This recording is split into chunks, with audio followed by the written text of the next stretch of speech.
Through her efforts and unwavering support, she has transformed the lives of countless individuals and their families and helped them find their unique talents and voices. It's such a pleasure to have you with us on the show today, Gulshan.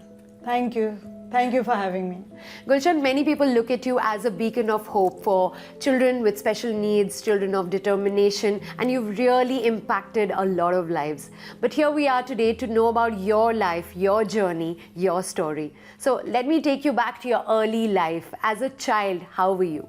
So I'm born in Lucknow and I grew up in Mumbai. Okay. And I was brought up by a single mother because my dad had passed away when I was only 5 years old. I was 3 when he had moved to Canada, so I have no memories of my dad. Right. And I have a sister who I really look up to even today. And so I was brought up by a very strong, mother who was an academic person. You know, she got me, who was a creative person. You know, in the days when I was growing up, creativity was not looked at like you're nobody. Yeah. You know, if you're not good in academics, you're just not good at all. Not good at all. And we didn't have materials. I didn't have blank paper to even draw on. You know, so my mother used to subscribe to magazines, so I used to sit and draw on that. And you know, that is how I grew up. Yeah. But then there was another subject which I loved, which was in our days, it was called moral science. You know, moral science helped me to have empathy, to understand people. We had a special needs school in my school. So we were allowed to go there and I loved being with them. I have a cousin with Down syndrome. His name is Huttu. We didn't know Down syndrome in those days. Yeah. And so I always said, oh, there's a Huttu there, there's a Huttu there. And you know, that is how, when I found someone with Down syndrome, I just went towards them and I loved being with them. Yeah. Were there any other influences, any people that you looked up to who you got inspired from then, who have made you into what you are today? So I have to start with my mother being so our home was like a refugee home for single women, for people, you know, who are going through a divorce and who are struggling, anyone who needed a roof over their head. Yeah. They were just welcome. And I used to always ask my mom, who are these people? You know, and so they just felt that they could come, and she opened her, you know. Yeah. And then this lady in our colony, you know, her name's Kumi Daruwala. She's no more. But for me, she's still alive. In my heart, she's always there. So she saw something in me which no one else did, and nor did I.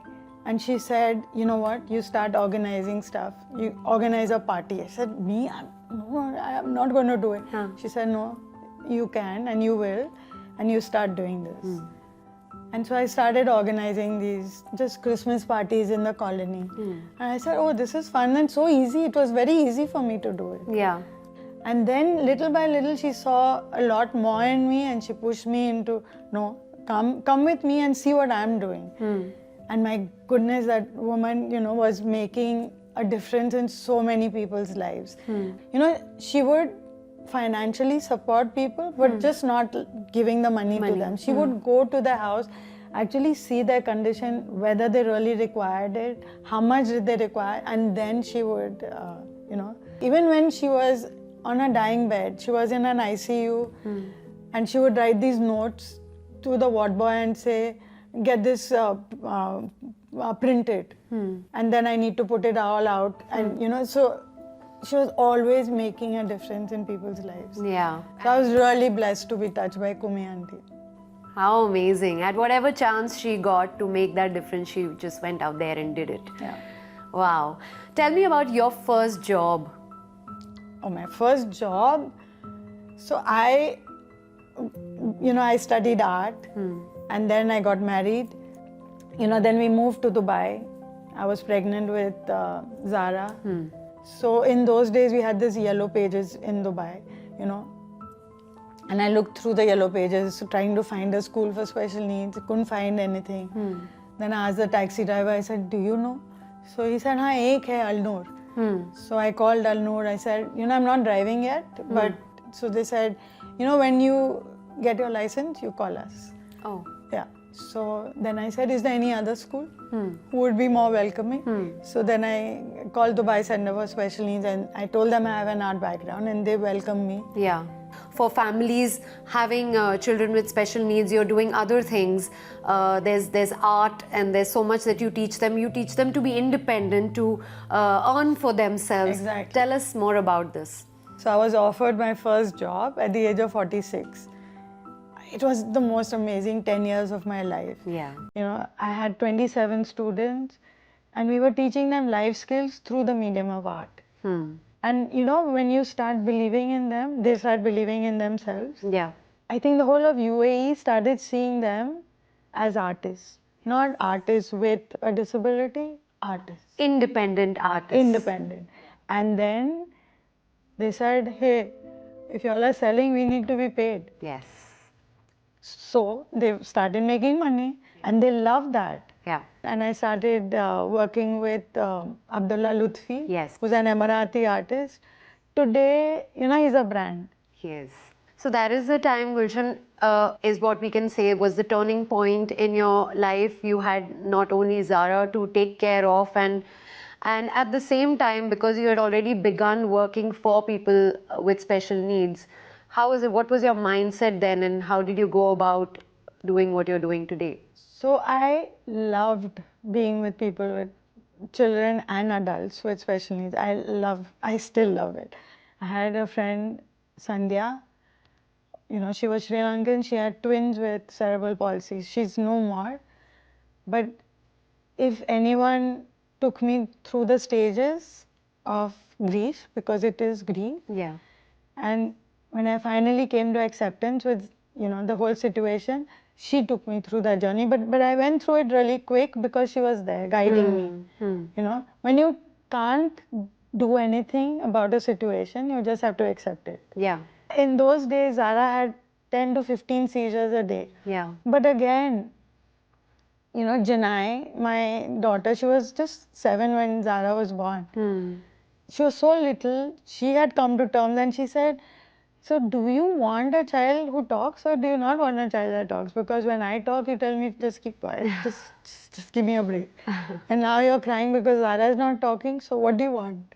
And you know, so she would put things in perspective for me. Yeah. You know, I was struggling to go for parties of my friends' kids. That was really hard. Yeah. And you know, luckily I have amazing friends who lived in the building with me. You know, there's a Komal and her daughter same age, Sujata, her daughter Pujita same age as Zara. I would see them that I wish Zara could also Play with them. play with be them. But then, you know, they would always try and include Zara, even though they were so little. Yeah.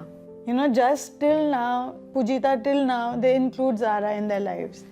Yeah, I mean, it really meant a lot to me.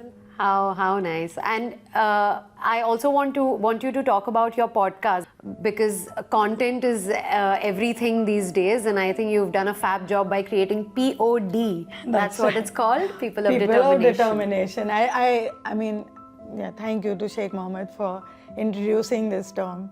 You know, it's beautiful. They are people of determination. Yeah.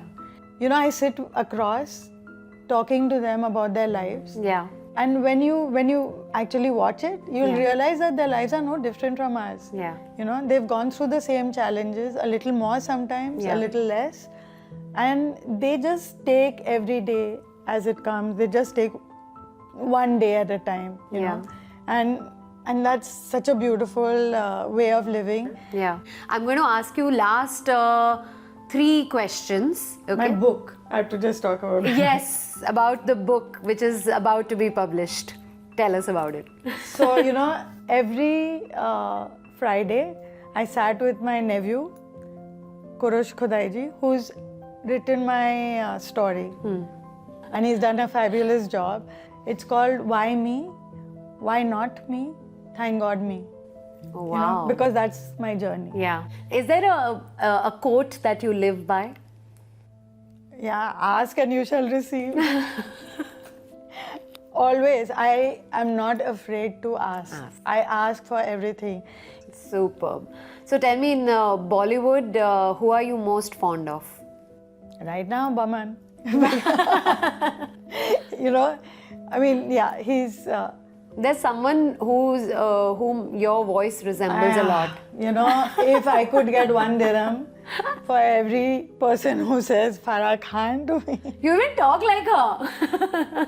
So Gulshan, tell me, are you a foodie? Yeah. Yeah. What do But a vegetarian. I, being a Parsi, I've been a non-veg. I've born a non-veg. I think. So you switched. I switched because I just think it's wrong to eat animals. Stop eating animals and become a veg. Okay. So what is it that you love the most as a vegetarian? Bombay street food.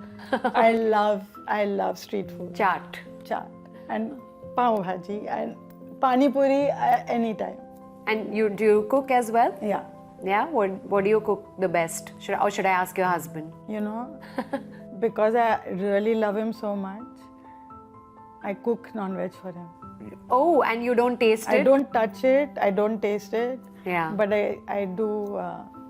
Because I love him. What does he like of what you Steak. make? Yeah. So Okay. They say I make a good steak. Yeah. Okay, we'll ask him now, we'll verify this. No, but it's been a pleasure talking to you, Gulshan. Thank you so much for sharing your journey, your story with us, and more power to you, and may you be more and more successful in the things you're doing, because you're just really making this world a better place. Thank you so much for having me.